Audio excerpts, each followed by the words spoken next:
Hello and Happy New Year from a very special Bad Influence. Not yet sure. This week we'll be looking at the best and worst of last year. We've got the best add-ons for the PC, including the virtual guitar. We'll be looking forward to the top games on all the hot consoles. And more importantly, we'll be revealing the worst games on all systems. Later. Our star guests, the Shamen, will be explaining how they use the best music computer ever when they record, and we'll have our normal games reviews, but this week with some special celebrity reviewers. Hi, I'm Nicola Quinton. And I'm John Adam. We're going to be reviewing 3 games on the show today. And one of those is going to be Yoshi's Island on the SNES. No, much later. If you were lucky enough to get a PC for Christmas, we present the Bad Influence Guide to the best things to do with it. First, here's Violet with the best art package we've ever seen. It's called Art Dabbler and it's been designed for artists rather than techies. So instead of getting a clumsy mouse, you get a pad and a pen, and the screen's been laid out like a painting table. You can create paintings in all kinds of styles, from pastel still lifes like this to pointless pictures like this one. Now, I'm no expert, but I'm going to have a go at doing a landscape watercolour. Now, I've done my preliminary sketch and I need to put some colour in, but first I'm just going to put one more hill in the background here. Now, I've set my pen pencil mode, so I should be able to, and that's a bit too bumpy. What I can do is actually flip my pen up the other way and just rub it out with the rubber at the other side. Select pen again. That should do it. Now I need to pick the paintbrush tool and choose a nice blue and start colouring in the sky. A bit of light blue there and a bit of purple over here for my storm clouds. Next I want some more blue for the river. Now, don't go away, this may look rubbish at the moment, but a bit later on all will be revealed. It's going to look great by the end. Now, next I want to do my trees, I think. So I'm choosing a green for my trees. I'm leaving gaps there for the shadows of the trees, which I'll put in now with a darker green. It looks less flat. One last finishing touch before I start using my magic technique. Okay, the red of the roofs. Good, now this is it. Because it's watercolour, I can now choose this droplet of water and start smearing.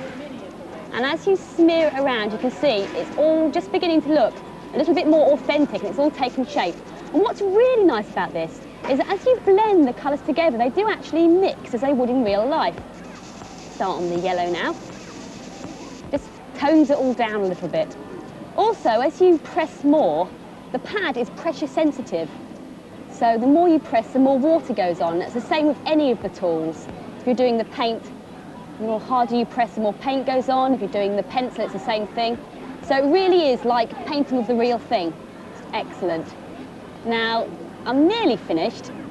You can see I've obscured this fence and I'm going to put the fence in.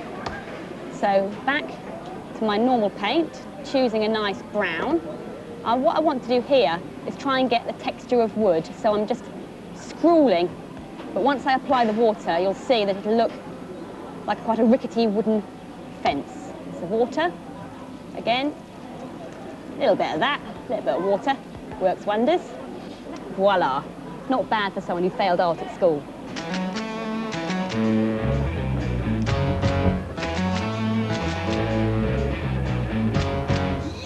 This is the best fun music package we've had to go on. It's called Virtual Guitar, and it's for budding rock stars or jazz musos. Okay, great session, guys. Everybody take 5. Now, the original version came with a virtual guitar, as demonstrated by the lovely Sonia here, but the new updated version has a virtual pick, which kind of makes the guitar a bit redundant, really, Sonia, and let's face it, you and the band were going in different directions musically. So, yeah, this is how it works.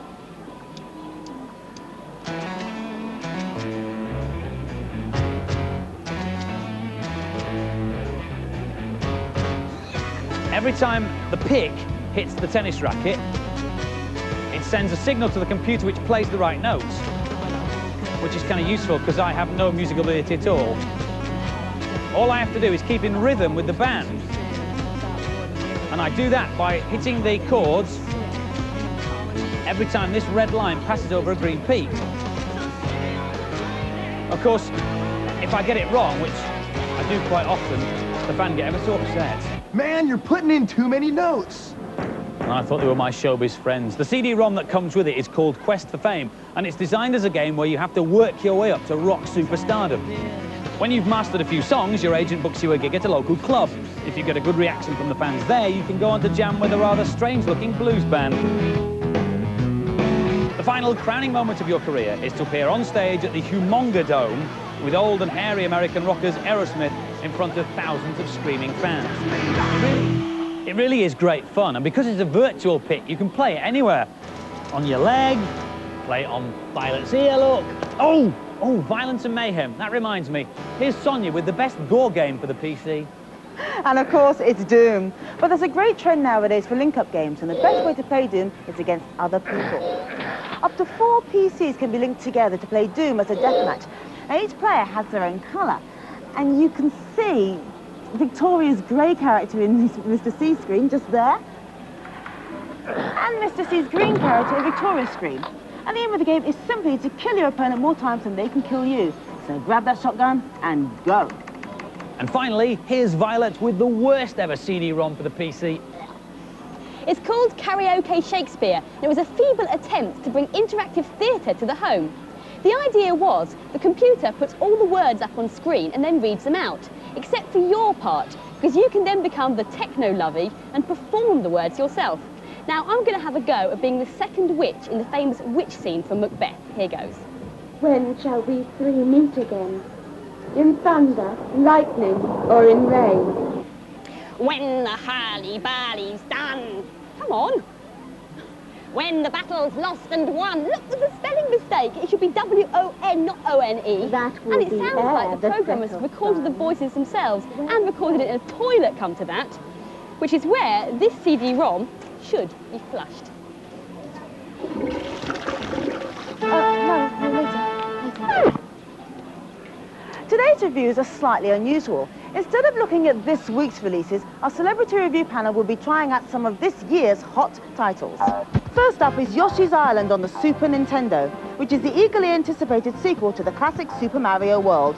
You control Mario's dinosaur sidekick Yoshi in a bid to save the infant Luigi from villainous wizard Kamek. The game features gorgeous, colourful graphics, a range of imaginative baddies, and all the delightful oddities you've come to expect from a Mario title. Here's Nicola Quilter and John Adam, otherwise known as Donna and Luke, from Home and Away. It's been 2 years since the last Mario game, but it's definitely worth the wait, eh, Nicola? I think so. Yoshi has to make his way through 6 worlds with Mario on his back. Each world has 8 areas. You'll find a host of coins and other items, and if you find them all, you get to enter the bonus area. Yoshi has more weapons than any other Mario game, which is great because there's tons of baddies for you to kill. He has a big tongue which he can whip out, grab other enemies, swallow and make into eggs to fire at other enemies. There are some really cool power-ups which allow Yoshi to change from a dinosaur into a tank, a helicopter, and what's the other one? Oh yeah, a train. Wow. This game is a real corker, right? And it proves that 16-bit systems are still alive and kicking. This game's got it all. Fantastic graphics and great gameplay.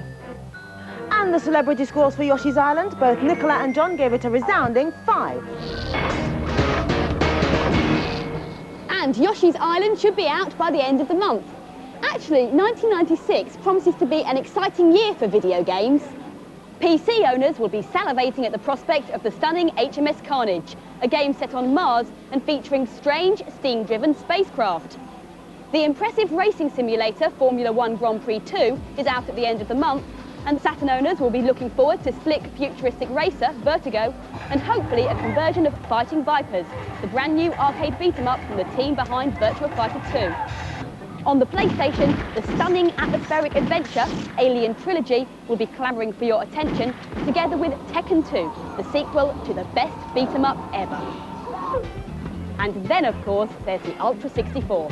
Some of its most promising games are updates of classic SNES titles, like the stunningly 3D Mario 64, and perhaps the most wanted of all, the 4-player Super Mario Kart R. So, something to look forward to, not yet.